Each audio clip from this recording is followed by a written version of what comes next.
যে সমস্ত ছাত্রছাত্রীরা এই বছর নেতাজি ওপেন থেকে পিজি সেকেন্ড ইয়ার পরীক্ষা দিতে চলেছেন তাদের জন্য আজকের ভিডিওটি খুবই গুরুত্বপূর্ণ। আজকে আমি আপনাদের সঙ্গে আপনাদের ফিফথ পেপারের একটি গুরুত্বপূর্ণ প্রশ্ন, যেটা এবছর আসার সম্ভাবনা রয়েছে, 1789 খ্রিস্টাব্দে ফরাসি বিপ্লবের জন্য পূর্ব রাজতন্ত্রের দায়িত্ব কতখানি, তা নিয়ে উত্তর সহ আলোচনা করছি। আপনারা অবশ্যই ভিডিওটা প্রথম থেকে শেষ পর্যন্ত দেখতে থাকুন। ফরাসি বিপ্লবের একাধিক কারণের মধ্যে পূর্ব রাজতন্ত্রের দায়িত্ব ছিল অন্যতম। সম্পূর্ণাংশে না হলেও পূর্ব শাসকদের দুর্বলতা, অস্থিরচিত্ততা ও অদূরদর্শিতা এই বিপ্লবকে বহুলাংশে অনিবার্য করে তুলেছিল। ফরাসি রাজতন্ত্র ছিল এককেন্দ্রিক স্বৈরাচার। রাজা ঈশ্বরের প্রতিভু বলে বিবেচিত হতেন। তিনি তার কাজের জন্য জাগতিক কোনো ব্যক্তি বা গোষ্ঠীর কাছে দায়বদ্ধ ছিলেন না। তিনি ছিলেন আইন, বিচার এবং প্রশাসনের সর্বোচ্চ ব্যক্তি।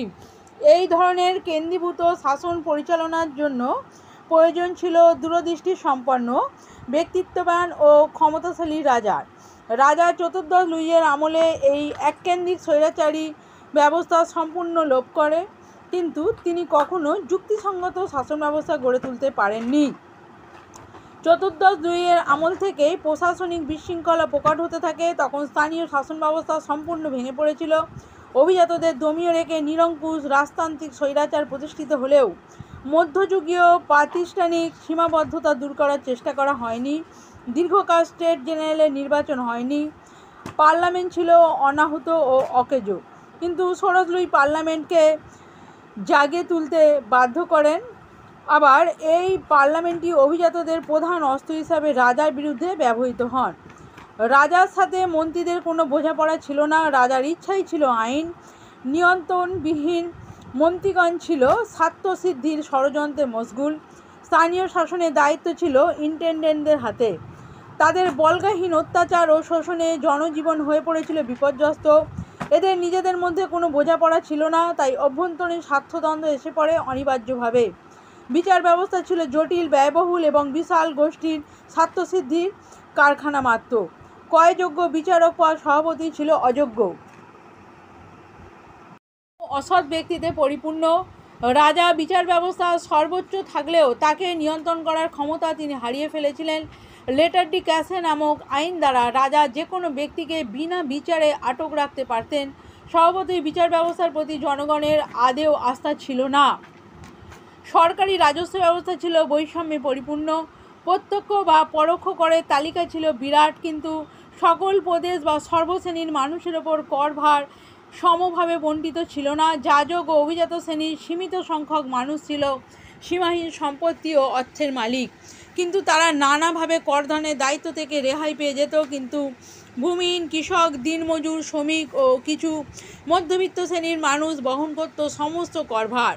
ফলে একদিকে ছিল প্রাচুর্য, অন্যদিকে দুঃখ, দারিদ্র্য এবং অনাহার। তা ছিল নিয়ম অনুযায়ী। নতুন কর আরোপের ক্ষমতা রাজার ছিল না, তাই দেশের প্রয়োজন মেটাতে রাজাকে প্রায়ই ঋণ গ্রহণ করতে হতো। এইভাবে প্রায়ই ফরাসি প্রশাসন পঙ্গু হয়ে পড়েছিল। চতুর্দশ লুইয়ের আমলে এই সংকট ছিল অন্তঃসলীলা, কিন্তু পঞ্চদশ লুইয়ের রাজত্বকালে তার নগ্নভাবে প্রকাশ পায়। তিনি ছিলেন অলস, বিলাসপ্রিয়, অমিতব্যয়ী এবং যুদ্ধোন্মাদ।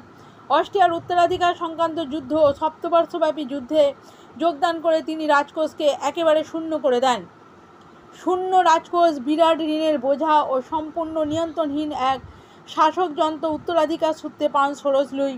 তিনি ছিলেন শিকারপ্রিয়, সিদ্ধান্ত গ্রহণে অক্ষম, ব্যক্তিত্বহীন ও স্ত্রৈণ। স্বভাবতই রাজার ব্যক্তিত্ব নির্ভর।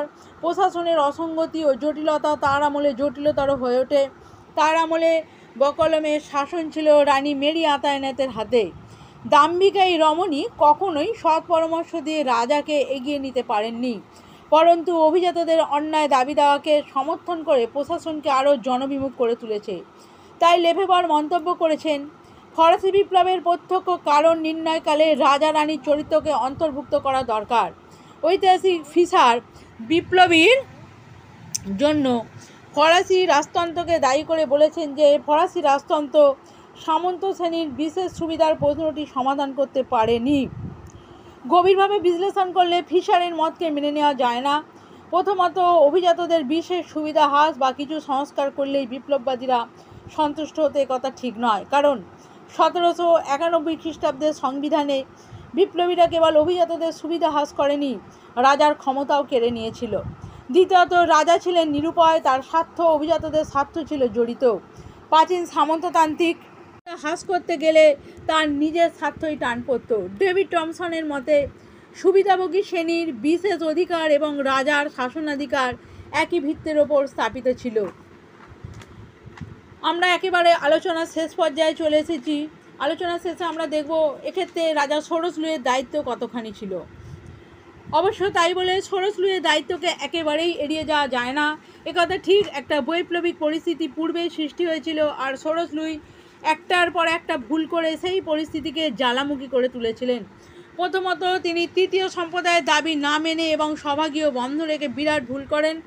দ্বিতীয়ত, উদারপন্থী ও বাস্তববাদী নেকারকে পদচ্যুত করে তিনি ভুল করেন।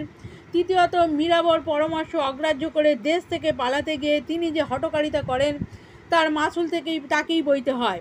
চতুর্থত, আইনসভার সাথে সহযোগিতা না করে এবং যাজক ও দেশত্যাগী অভিজাতদের সংক্রান্ত আইন অনুমোদন না করে নরমপন্থী বিপ্লবীদের উগ্রপন্থী বিপ্লবী গোষ্ঠীর মুঠোর মধ্যে ফেলে নিজের সর্বনাশ ডেকে আনেন। সর্বোপরি সর্বনাশা বিদেশি যুদ্ধের ইন্ধন জুগিয়ে এবং আকাশকুসুম কল্পনা করে তিনি দ্বিতীয় ফরাসি বিপ্লবকে অনিবার্য করে তোলেন। আজকের ভিডিওটি এই পর্যন্তই। আবারও খুব তাড়াতাড়ি আপনাদের সাজেশান ভিত্তিক সমস্ত প্রশ্নের উত্তর নিয়ে উপস্থিত হব। যদি ভিডিওটি ভালো লাগে তাহলে অবশ্যই লাইক, কমেন্ট, শেয়ার করুন এবং চ্যানেলে নতুন হয়ে থাকলে চ্যানেলটা সাবস্ক্রাইব করে রাখুন। ধন্যবাদ।